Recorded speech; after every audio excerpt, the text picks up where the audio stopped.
Hello and welcome back to the College Football Fanatics podcast. I'm really excited because it is the middle of the week. It is a Wednesday. 2 days ago, we ended the first week of college football, and it was a pretty wild, pretty interesting, a lot of really crazy games going on in that first week of college football. And it's a lot of fun to see those early games, see where teams are, see where they could be by the end of the season, see the teams that dropped off, see the teams that came up. So I'm really excited. But before we get into all of that, let's just go ahead and roll the intro because that is a new thing. We now have a new intro. So let's go ahead and roll it.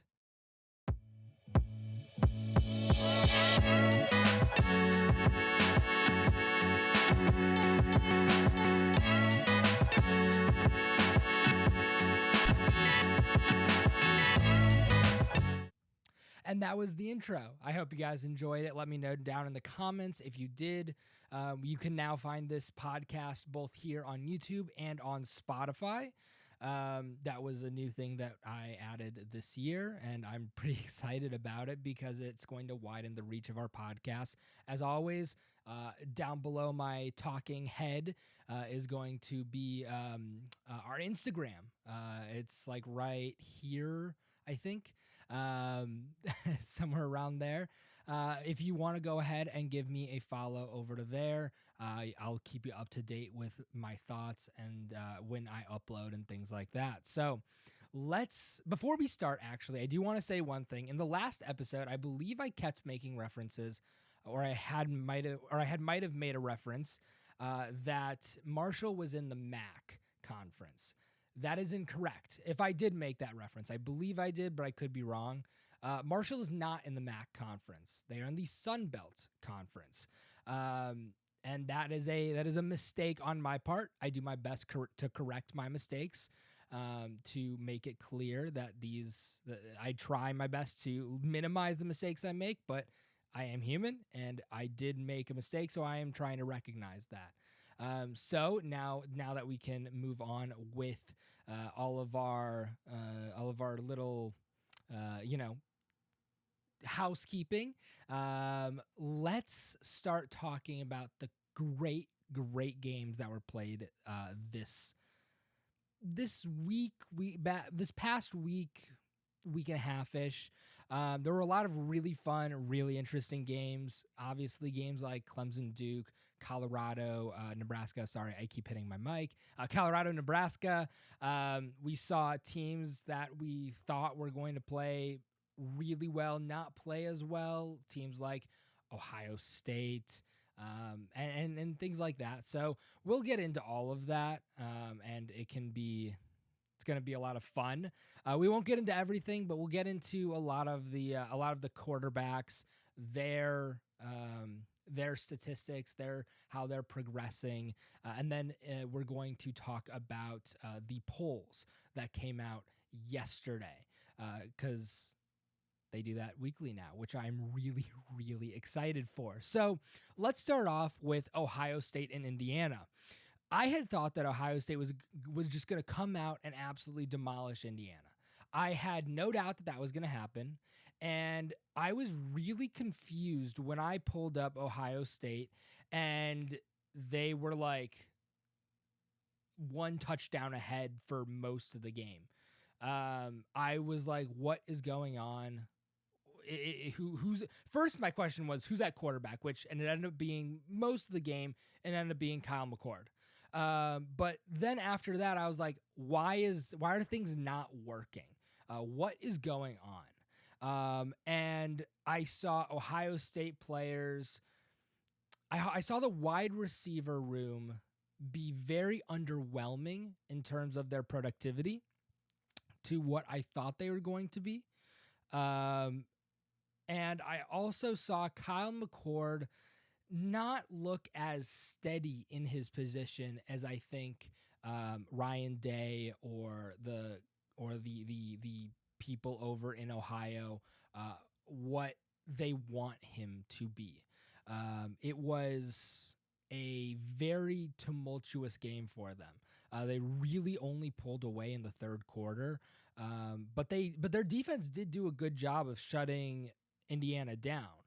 It was just their offense, which I thought, to kind of give a airplane reference, I thought they were going to be a jet fighter. They really ended up being more like a prop plane. And it was just kind of like keeping them floating. Now, let's look at possible reasons why they weren't this high fighting, this 400-yard a game offense that I think they probably could be. Number one, they have a young quarterback in Kyle McCord at the helm, and they still have questions whether or not he's going to be their quarterback. So before we even consider the idea that, they're going to be this high-powered offense, they still have to figure out that quarterback question, because you can't play an entire season with multiple quarterbacks. It just doesn't work. It's been tried before, and you don't know. You have to have a quarterback that has to be the leader on that offense. And if the same guy isn't back there week in and week out, that oomph, that sort of leadership ability does not come as easily. Now, Kyle McCord had an okay game. It wasn't anything that I would write home about. It wasn't anything that I think you would really want to be screaming at the top of your lungs about. I would have liked to see him perform a little better. He had 20 completions for 33 attempts. He had 239 yards, 1 interception, and no touchdowns. I would have liked to see some touchdowns, but aside from that, a little under 66%. I think it's like probably around 58, 59%. And 239 yards isn't terrible. Still really isn't good. You don't want that out of your quarterback. And with an offense that this Ohio State can have, you really expect, I should say. It's not what you want, it's what you expect. You really expect them to do better. I saw a couple of dropped passes. There's that kind of thing, but it also, I think they also might have simplified the playbook in order to get him adjusted to being that number one player. So I think that is sort of another reason as to why he wasn't at that level that we might have expected him to be. He certainly wasn't at a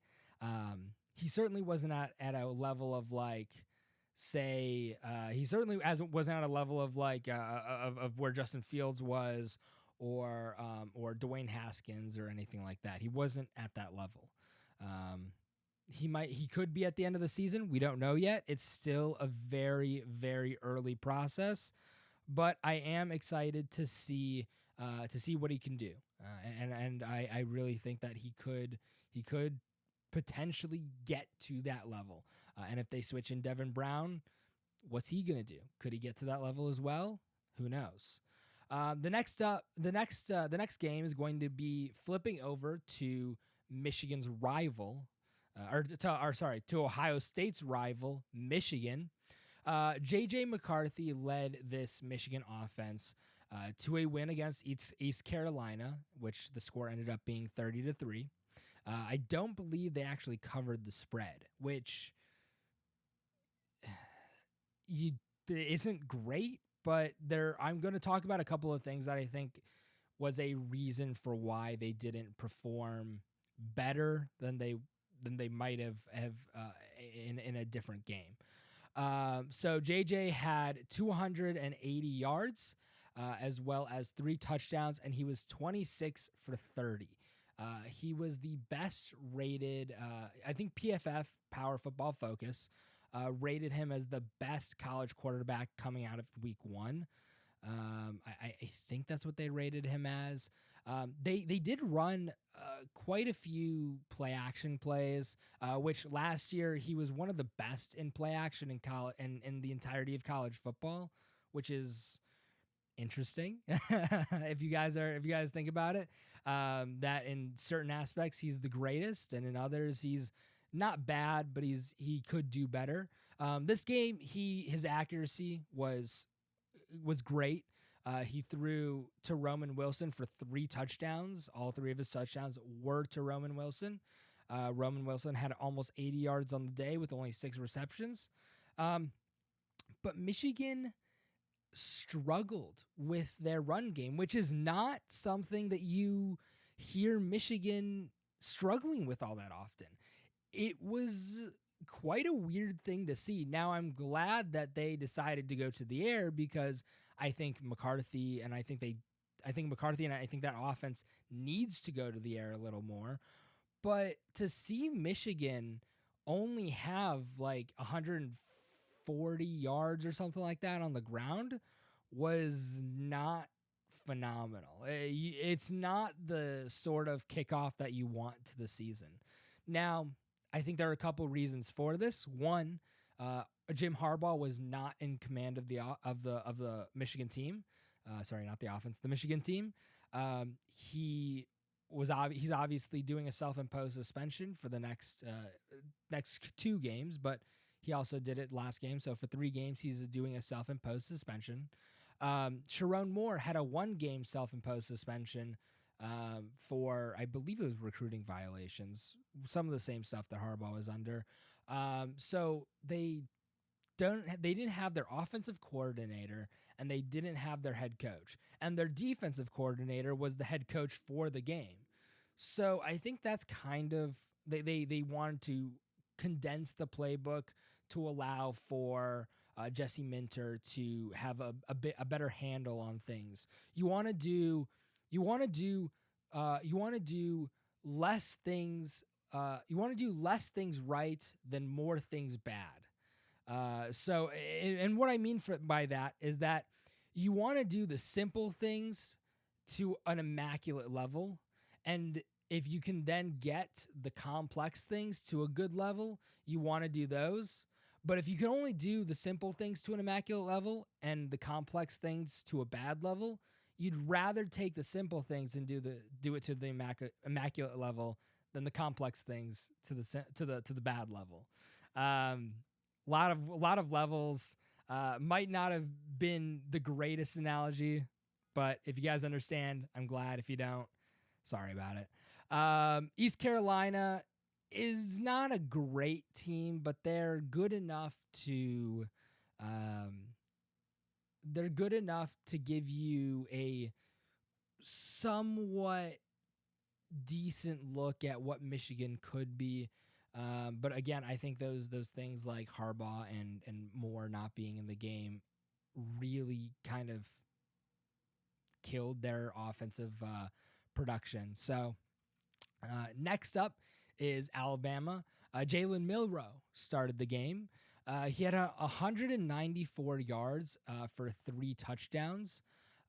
He was 13 for 18, and they beat Middle Tennessee pretty handedly, which, like, from a team from it's what you expect out of an Alabama team. If they didn't beat them by 56, they should have beaten them more. You can't complain about that type of score. A win is a win. So I didn't watch a ton of this game. I watched some of it. Milroe also had nearly 50 yards on the ground with 2 rushing touchdowns. So, he's showed some of his dual ability.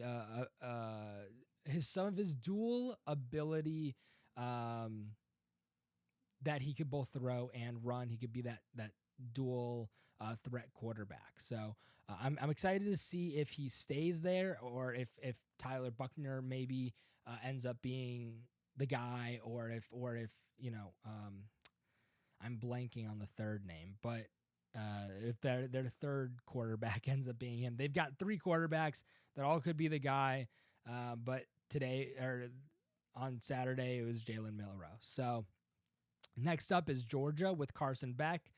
Carson Beck reminded me a lot of Stetson Bennett, not entirely in his play style, but more in just that he's not going to put 400 yards on anybody. He had almost 300 yards in this game against UT Martin, but he really isn't going to be that type of quarterback. He's going to be the quarterback that's going to give you a solid performance when you need it.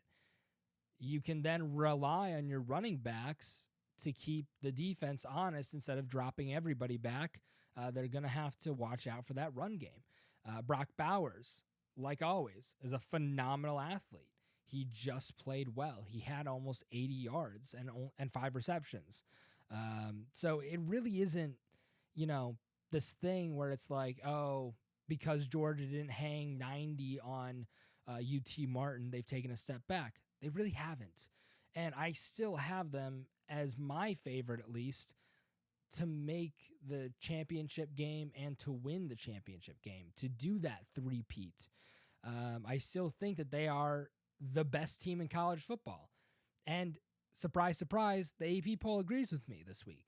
So we'll see how they do the rest of the season. But I'm not the only one who thinks they still are the best team in college football. Next up, we're going to look at Washington with Michael Penix Jr. Washington played Boise State. They won 56-19. Michael Penix Jr. just completely balled out. Like, there was just nothing about his performance that kind of screams like he didn't do well. He went 29 for 40, which would you have liked to see, more than a... Actually, no, that's an almost 75% completion percentage. Never mind. I'm being dumb there. But he went 29 for 40 for 450 yards and 5 touchdowns. You can't ask much more out of a quarterback. You really can't. And I'm really excited to see if he possibly wins a Heisman Championship. The thing about this year is we have, in college football, in the college football world, there are a lot of really great quarterbacks that I'm really excited for. Michael Penix Jr. is one of them. J.J. McCarthy is another. Shedeur Sanders is one. Bo Nix is another. Caleb Williams, obviously last year's Heisman champion, is one. And Jackson Dart at Ole Miss is one. Jordan Travis, another. We have a lot of high-level quarterbacks and quarterback play with teams that are going to be very good. So I'm really excited to see who is in the running for a Heisman, who isn't, kind of what goes on with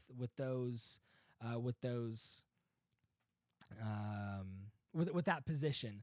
To see kind of who's the best. If you see me looking to the side, it's because I'm actually referring to my notes because I unfortunately can't keep everything up here. So I am referring to the notes that I take throughout the week, throughout when I watch the games, things like that. So next up, we're going to be talking about Tennessee. Now, I don't want to say that I was wrong about Joe Milton, but I also don't want to say that I was right either. Joe Milton had a solid performance. He went 21 for 30, and he did 2 touchdowns, as well as having 201 yards. So, it's a good performance. Is it a phenomenal one? No, but it's solid. I think he was like 66% in passing, 2/3% in passing yards. What did I say? I said he had 21 for 30. So he was a little over 66%. It was like 67 or 68, something like that.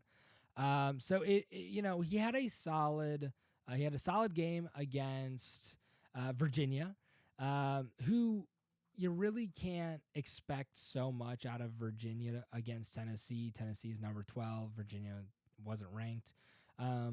So like I said, I'm making Virginia's just not to the level that Tennessee is. They lost 49-13 against Tennessee. So next up, it was a really wild game in my opinion. It was pretty nuts to see. Oregon had 81 points on Portland State. Now, I don't know. I think Portland State's an FCS team. 81-7 is a dominant score line. It doesn't matter who you're playing. That is a highly, highly, highly dominant score line. So Bo Nix was 23 for 27. Great accuracy. He was 287 yards and 3 touchdowns. The rushing attack is what I really want to highlight because that was better than the passing attack by a wide margin. So it was 7 touchdowns for 348 yards with 5 rushers that had double digit yards or more. I think there were 2 rushers with triple digit yards. So it really was a great game for Oregon. Proved that they're still got talent on their roster. They're still going to go. We knew they had talent, but it shows that they have a strong, solid future for this season. The next game that I think I want to talk about is going to be a game that people have been talking about since it happened, and people were talking about during it happening, is the Colorado TCU game. So Colorado comes out with Deion Sanders, Coach Prime, having some controversy in the offseason and in late last season. His son is the quarterback, and his son had one of the best performances of a college quarterback I've ever seen, if not the best. I apologize. He had one of the best performances. He was 38 for 47, 510 yards, and 4 touchdowns. One of the best performances from a college, like I said, one of the best performances from a college quarterback I've ever seen. And it really was so dominant through the air. But I want to highlight another player that played extremely well, Travis Hunter. Now, for those of you who don't know, Deion Sanders brought Shedeur Sanders and Travis Hunter from Jackson State, I think it was Jackson State University. I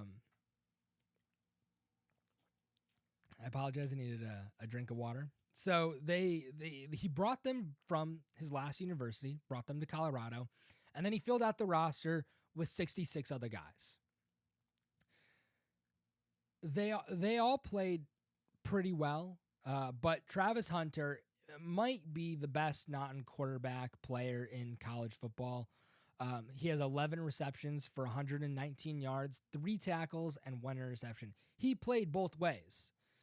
I think he played something like 140 snaps of the football in really, really hot weather, which, like, to me, like playing like 70 snaps in 100-degree weather.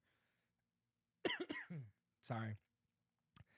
Playing 70 snaps in 100-degree weather is mind-boggling to me. To play 140 plus, that's like nearly superhuman in my opinion. Like, that is really, really, really talented stuff coming out of Travis Hunter's skill level and stamina for him to last the entire game going like that. Chandler Morris, the TCU quarterback, went 24 for 42, 279 yards, 2 touchdowns, and 2 interceptions. Obviously, throwing one of those interceptions to Travis Hunter.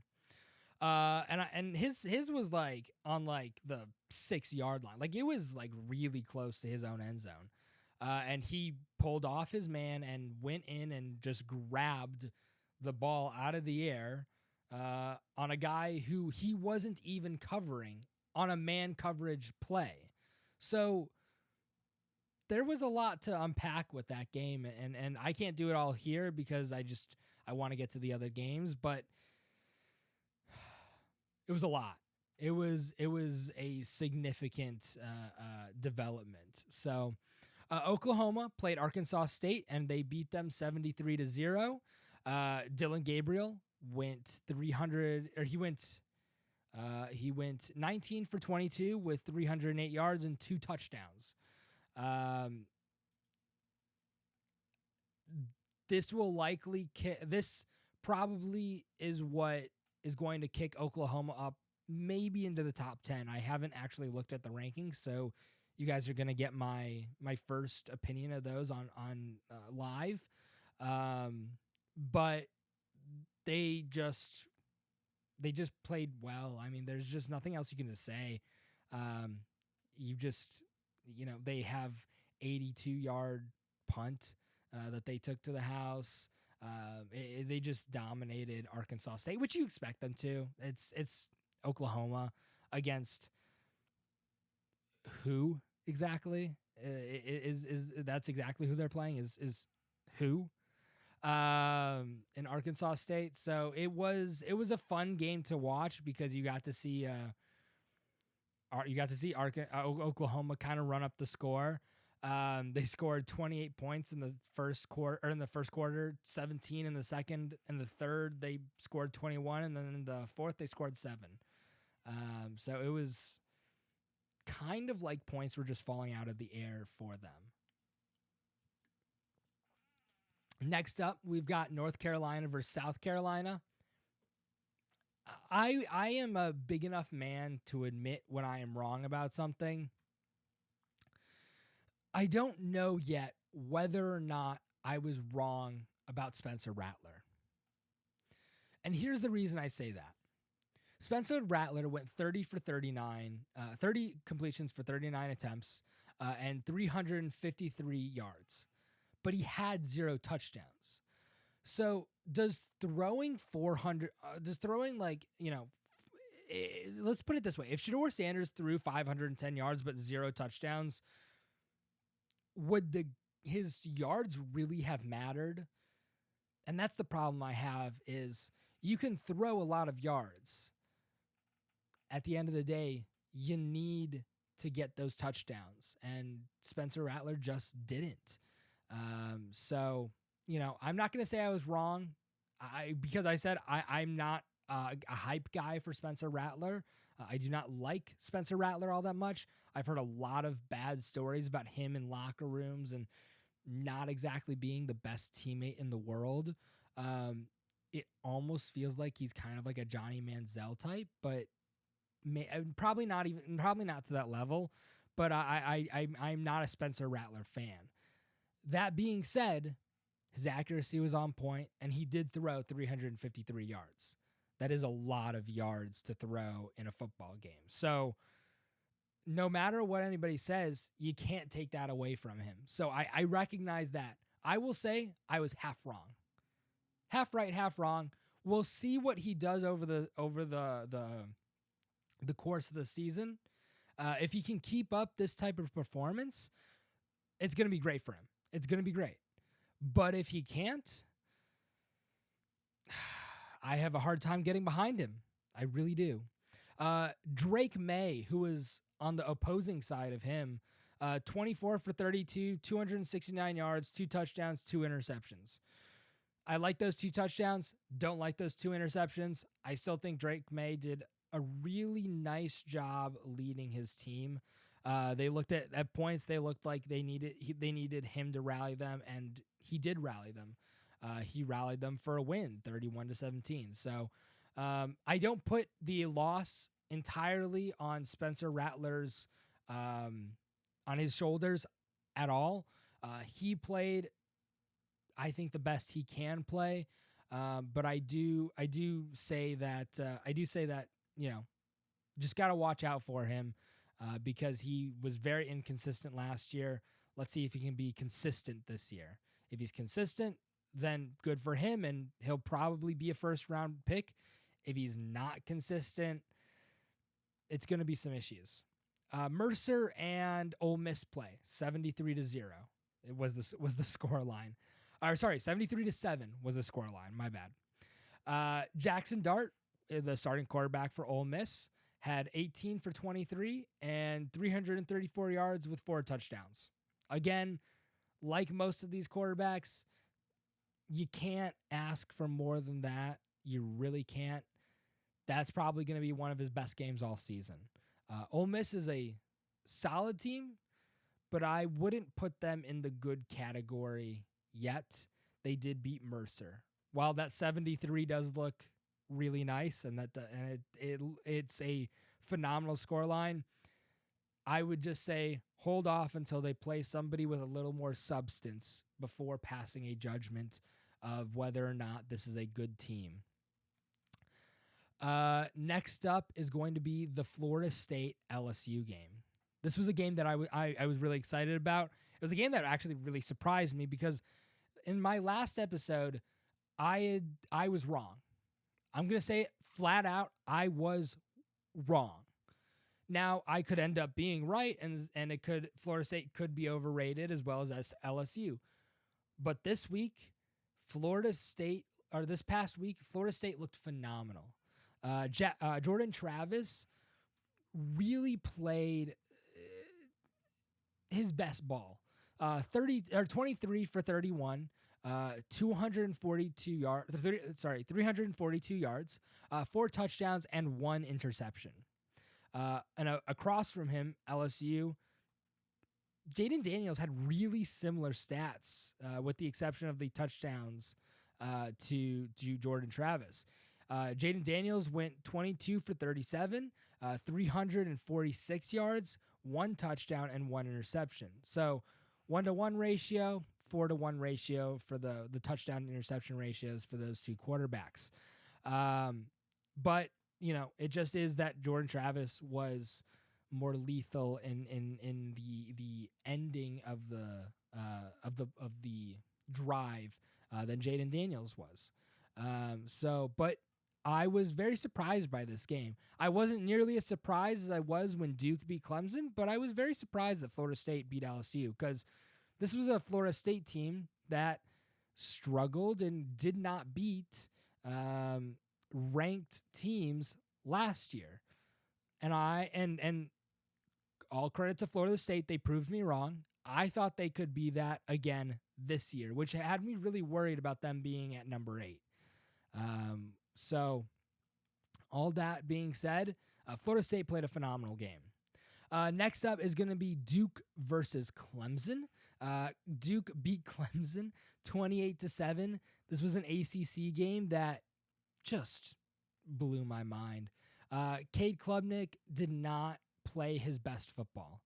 And I couldn't tell you why, and I'm still trying to figure that out. But Cade Klubnik had 209 yards with 1 touchdown, 1 interception, and he threw 27 for 34. 27 completions for 34 attempts. Not a great completion percentage. All around, those stats are not what you want. Now, Riley Leonard, on the other hand, had a very strange, in my opinion, game. Riley Leonard is the quarterback for Duke. He went 17 for 33, 175 yards, 0 touchdowns, and 0 interceptions. All the touchdowns came on the running attack. So running defense, rush defense is something that I think Clemson might struggle with this season. It's going to be something that they're going to have to work on. Dabo Swinney did say that he was that this was a game that I think he said something along the lines of like, this is one of the weirdest games that he's ever been a part of, which is really strange. And I don't think he meant it in the way that there was an upset. I think he meant it in the way that he really couldn't get his team to do anything, which is something new for him at Clemson. I think they have the most number of players in the NFL in the ACC. I think it's somewhere around like 40 players in the NFL currently. And so he's used to having high talent rosters, and he's used to making short work of these teams. like Duke, like Charleston Southern, like FAU. So, and nothing to take away from this Duke team. This Duke team was 9-4 last year, and they could, based on this performance, they could be even better. Who knows? But like I said, this is a Clemson team that's used to cutting through weaker opponents very easily. Now they're going to have to probably work a little harder at it this season than they have before. All right, so those are the games that I wanted to talk about. Those are all of the games that I wanted to talk about. Now I want to go through this AP poll. This is the first time I'm seeing it, so we're going to go through it together. Georgia, obviously, still number 1 with 58 votes. Michigan is number 2 with 2 votes, 2 first place votes. Alabama is number 3 with surprisingly no first place votes. Number 4 is Florida State with 3 first place votes. They've moved up 4 spots. So they were at 8, now they're at 4. Ohio State, because of their weak performance against Indiana, they dropped down a couple of spots. They're now at number 5. USC, with their strong performances against it was San Jose State and Nevada. That's who it was. Their strong performances against San Jose State and Nevada. They are still at number 6. Penn State still at number 7 with their win against West Virginia. Washington with their win went up to number 8. Tennessee went up 3 spots to number 9. Notre Dame went up to number 10. Sam Hartman really played a really good game, and you couldn't ask for more. He's another player that you couldn't have asked for more out of. He broke all of the records at Wake Forest in the ACC, and now he's at Notre Dame.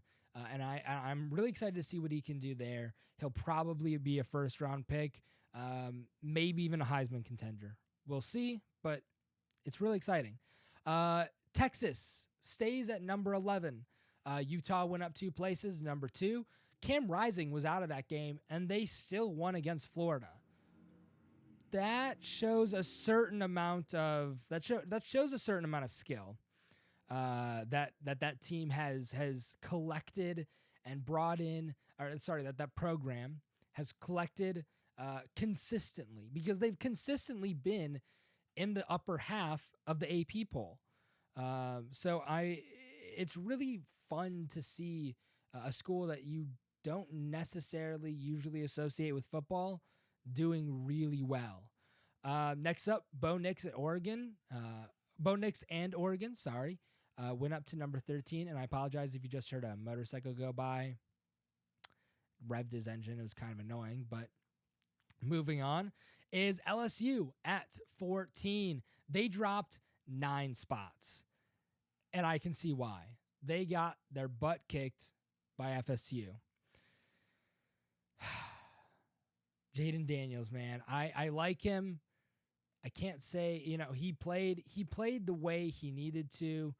And I really can't say any more than that. It's not his fault. It just is not his fault. Kansas State went up 1. Oregon State went up 2. North Carolina went up 4. Oklahoma went up 2. Wisconsin, stayed at 19. Ole Miss went up 2. Duke was unranked, and they're now at 21. Colorado was also unranked. They're now at 22. Texas A&M at 23. Tulane at 24. And Clemson at 25. Clemson dropped 16 places. So the biggest losers of this past week, is obviously LSU and Clemson. The biggest winners of this past week is Florida State and North Carolina. They went up the most. And actually, I shouldn't say that. The biggest winners are Duke and Colorado. They've gone from being unranked to now being ranked. After that, then it's Florida State, and then it's North Carolina. But dropping 16 places and losing to Duke, that's a tough pill to swallow. It really is. And I want to see how Clemson's going to bounce back next week. because that's going to tell a lot about the structure of this team, the type of person, the type of young man who is on this team. Do they come out and now they fall apart and they lose another game and they drop another and they drop another, or is this the type of team that they just lost? Now that they're going to come out and hang 55 or 54 or whatever on I think it's I think it's who are they playing? Clemson's playing. I just said it, Charleston Southern. That's who it is. Charleston Southern. Do they hang 55 on Charleston Southern, or do they drop the game to Charleston Southern, which would be mind-boggling to me. I mean, I would think that they could play Charleston Southern in their sleep and still win that game. Colorado plays Nebraska next. And I'm going to talk about this a little more on Friday. I'm going to talk about these games more that I'm looking forward to on Friday. But this Colorado team, could they lose to a Nebraska team because now they're so hyped on their last performance, they think nothing can touch them, and they kind of look ahead at Nebraska. It's possible. Tulane had a really good performance. I'm trying to remember who it was that Tulane played against. They played against Southern Alabama, and they won by 20. They won 37-17. The team that I was thinking of was there was a team that did really well, Toledo. I can't remember who they played, but I remember like throughout the game, I was like, how is Toledo sticking with this team? So let me pull up who Toledo was playing, because I was solidly impressed by their performance against whoever it was. Bear with me for just a moment. Who was it? Because I was looking. I was with my family and we were watching the game, and I was sitting with my dad, and we were looking and we were like, how is Toledo staying with them? And the entire time it was just amazing. I'm actually going to look it up on the internet because I can't seem to get it. It was Illinois. That's who it was. So Toledo played Illinois, and Illinois isn't a ranked team at the moment. But they brought it down to the last minute, and then Illinois had to kick a last-minute field goal to be able to win the game. So Toledo might not be on anybody's top 25 list, and they're certainly not on mine, but they at least showed that they could hang in there with a Power 5 team, and still produce the goods that you want them to produce. So that's going to be it for this episode. I thank you guys for watching. I thank you guys for listening. You can find this on Spotify and on YouTube. If you're on YouTube, please drop a like down below and a comment and a subscribe. I really appreciate it. If you are on Spotify, please leave a review. Tell me what you like. Tell me what you don't like. That goes for YouTube as well. Tell me what you like, what you don't like, what you want to see more of. On Friday, we're going to be doing previews for this upcoming weekend's games, and I'm really excited to see what else happens in college football, because these are the early weeks. Things that are just season changing happen in these early weeks. So I'm really excited. I hope you guys are going to be there with me for the ride, and I hope to see you guys again soon. Have a great day.